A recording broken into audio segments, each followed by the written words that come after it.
Pemirsa, dua kelompok massa terlibat bentrokan di kota Yogyakarta hingga menyebabkan beberapa orang terluka dan sejumlah ruas jalan diblokade aparat kepolisian. Dan belum diketahui pemirsa secara pasti mengenai penyebab terjadinya pertikaian tersebut.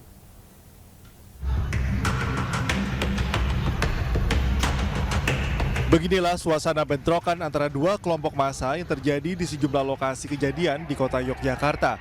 Di antaranya di Jalan Kenari, Jalan Kusumanegara, hingga Jalan Taman Siswa.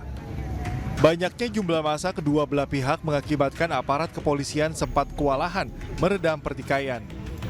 Dalam insiden ini sejumlah orang terluka dan dibawa ke rumah sakit menggunakan ambulan. Meski demikian, situasi dan kondisi sejumlah ruas jalan atau tempat bentrokan telah kembali kondusif setelah sempat diblokade aparat kepolisian.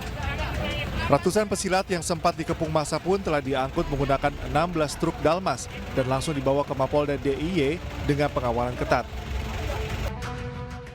Ini saya menghimbau seluruh warga masyarakat jangan terpancing isu atau ajakan untuk melakukan sebuah kegiatan yang bisa mengakibatkan tindakan kriminal yang menambah situasi keamanan atau ketertiban masyarakat di seluruh wilayah, baik yang di Jogja maupun yang di luar wilayah Jogja, sehingga kita harapkan situasi tetap kondusif. Kami terapkan masih penjagaan satu kompi, kita siapkan di sini untuk melakukan penjagaan dan juga selain penjagaan juga melakukan patroli di yang ada di sini dan seluruh wilayah Polres-Polres.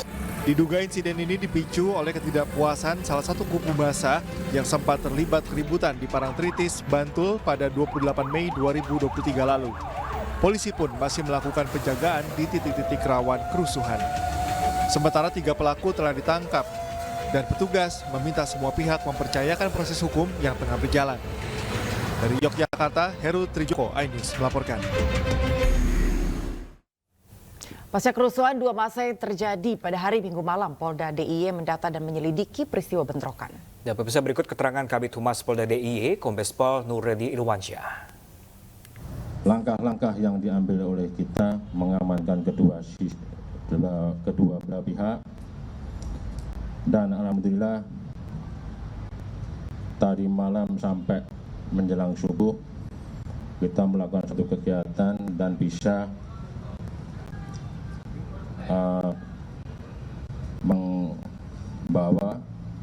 mengevakuasi dari kelompok PH untuk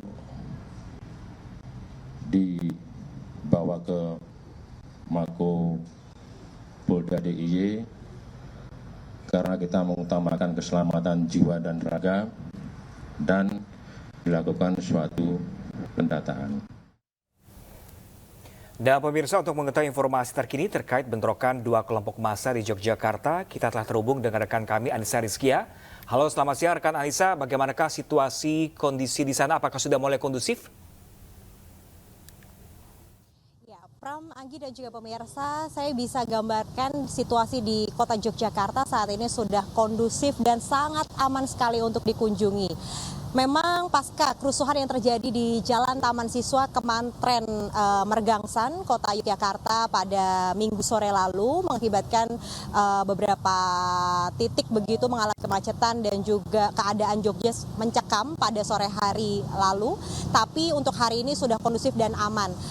Untuk saat ini sebanyak 352 dari kedua belah pihak yang berselisih yang melakukan perseteruan dan juga kerusuhan begitu sudah diamankan di Mapolda Daerah Istimewa Yogyakarta.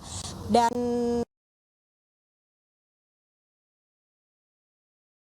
dari data yang kami himpun ada untuk saat ini dari pihak kepolisian tengah melakukan mediasi pada kedua belah pihak dan pihak Polda DIY menyatakan bahwa kedua belah pihak sudah berdamai dan berjanji tidak akan melakukan kerusuhan lagi dan mengganggu kenyamanan di kota Yogyakarta. Kalau tadi saya menyimak begitu hasil konferensi pers yang diutarakan dari pihak Polda, memang kronologis ini terjadi ketika kedua belah pihak mengalami begitu. Ini sudah terjadi sejak Jumat tanggal 27 Mei tahun 2023 di akhir bulan Mei lalu, di mana kasus perseteruan atau kasus ini sudah dilimpahkan ke Polres Bantul begitu dan sudah dikenai hukuman bagi para pelakunya. Untuk kasusnya sendiri, kronologisnya adalah pada saat dari tim Brajamusti begitu melakukan pesta karaoke pada malam hari, seorang korban begitu dari salah satu pihak dari PSHT mengingatkan kepada kelompok dari sekumpulan kelompok Brajamusti ini untuk mengecilkan volume. Namun dari pihak kelompok Brajamusti ini tidak terima begitu dan akhirnya mengalami atau memantik emosi begitu melakukan penganiayaan terhadap korban yang mengingatkan untuk mengecilkan volume ini. Dan akhirnya dari kasus tersebut 3 orang pelaku tengah diamankan dan dijadikan tersangka begitu dan dikenai pasal 170 KUHP tentang penganiayaan secara bersama-sama dan memang untuk tersangka ini mengakibatkan 1 orang korban mengalami luka di tangan dan juga memar di bagian kepala. Namun proses hukum tengah berlangsung dan berjalan, dua belah pihak pun juga sudah melakukan mediasi. Dan ternyata dari kedua belah pihak masih ada yang belum puas ataupun masih ada dendam begitu sehingga mengakibatkan perselisihan yang terjadi di hari kemarin, di hari Minggu sore. Dan hingga saat ini memang kedua belah pihak pun juga sudah berjanji, tadi juga dari pihak PSHT maupun dari Brajamusti datang dan mereka pun juga mengutarakan permohonan maaf kepada seluruh warga Kota Yogyakarta karena perselisihan ini membuat ketidaknyamanan. Untuk saat ini mereka berjanji dari pihak Brajamusti maupun PSHT akan berdamai dan tentunya tidak akan melakukan kerusuhan lagi di Kota Yogyakarta. Begitu informasi yang saya dapat sampaikan. Saya kembalikan kepada Pram dan juga Anggi yang ada di studio. Baik, Anissa, ketika proses mediasi telah dilakukan oleh pihak kepolisian, apakah ada laporan lanjut terkait dengan penyidikan atau penyelidikan faktor alkohol atau mungkin obat-obatan sehingga memantik pertikaian? Ya, Anggi dan juga pemirsa, memang pertikaian ini sebenarnya tidak dilaporkan oleh salah satu pihak manapun, entah itu dari Brajamusti ataupun PSHT. Ini adalah temuan murni dari pihak kepolisian, sehingga memang tidak ada laporan baik itu dari masyarakat ataupun dari pihak Brajamusti dan juga dari pihak PSHT, sehingga dari pihak kepolisian pun ketika melihat kejadian kerusuhan ini, dari tim kepolisian langsung berjibaku untuk mengamankan dan tentunya membuat kondusif kembali Kota Yogyakarta. Dan hingga saat ini memang bisa saya katakan Kota Yogyakarta aman untuk dikunjungi begitu, Anggi. Oke, baik, terima kasih banyak rekan Anissa Rizkia langsung dari Kota Yogyakarta. Kita berharap juga Kota Yogyakarta selalu kondusif untuk para warganya. Terima kasih banyak. Pemirsa, warga desa Jogosatru, Sidoarjo, Jawa Timur menggelar syukuran dengan makan bersama di tengah jalan permukiman mereka. Ya, syukuran digelar usai Mas Ria, penyiram air seni dan tinja ke rumah tetangganya, mendekam di penjara.